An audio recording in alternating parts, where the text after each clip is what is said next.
Hi, I'm Robert Reich, and I want to talk to you about how our democracy is working and how it's not working. Now, some say American politics is gridlocked, but a tidal wave of politicians from both sides of the aisle, who just a few years ago opposed same-sex marriage, are now coming around to support it. Elected officials who had been against allowing undocumented immigrants to become American citizens are now talking about wanting to chart a path to citizenship for them. It's nice to think logic and reason are finally catching up with our elected representatives, but the real explanation for these changes of heart is far more prosaic. It's called public opinion.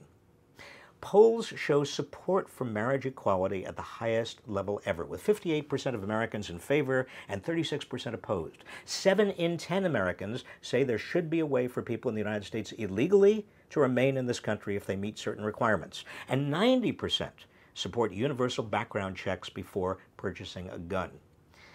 The exception is in the economic sphere, where public opinion seems, curiously, beside the point. Before January's fiscal cliff deal, for example, at least 60% of Americans expressed strong support for raising taxes on incomes over $250,000.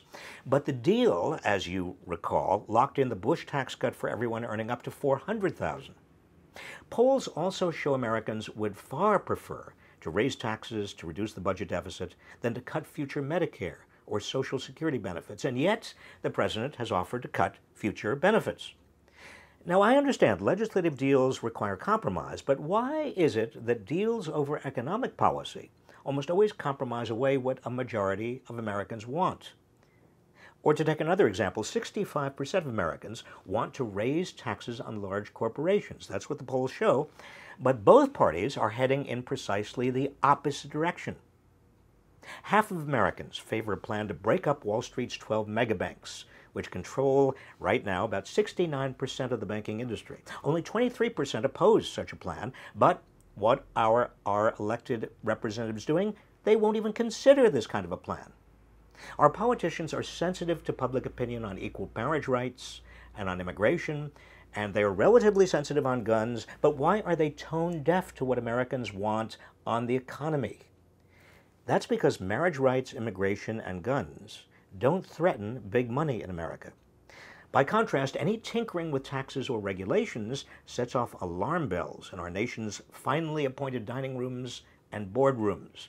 Alarm bells that in turn set off promises of or threats to withhold large wads of campaign cash in the next election.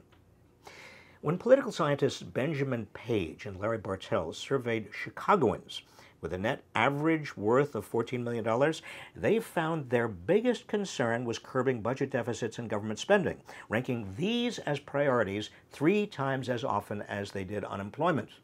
And no surprise, these same wealthy individuals were also far less willing than are other Americans to curb deficits by raising taxes on high-income people, and more willing to cut Social Security and Medicare. They also opposed initiatives most other Americans favor, such as increasing spending on schools and raising the minimum wage above the poverty level. Now, the other thing distinguishing Page's and Bartels' wealthy respondents from the rest of America was their political influence. 2/3 of them had contributed money, an average of over $4,500 in the most recent presidential election, and 1/5 of them had even bundled contributions from others. That money bought the kind of political access that most Americans only dream of. About half of these wealthy people have recently initiated contact with a U.S. senator or representative, and nearly half, that is 44% of these contacts, concern matters of relatively narrow economic self-interest rather than broader national concerns. This is just the wealthy of one city. This is the survey just in Chicago. Multiply it across the entire United States, and you begin to see the larger picture of whom our representatives are actually listening to and why. Nor does this survey include the institutionalized wealth and economic clout of Wall Street and large corporations. Multiply the multiplier. So when it comes to issues like same-sex marriage, undocumented immigrants, and even guns, our democracy seems to be working fairly well. It's not perfect, of course. Certain special interest groups like the NRA still have outsized influence. But when it comes to economic issues that might affect the fates of large fortunes, American democracy is not functioning at all. Big money talks, and it's speaking more loudly now than ever. Thanks.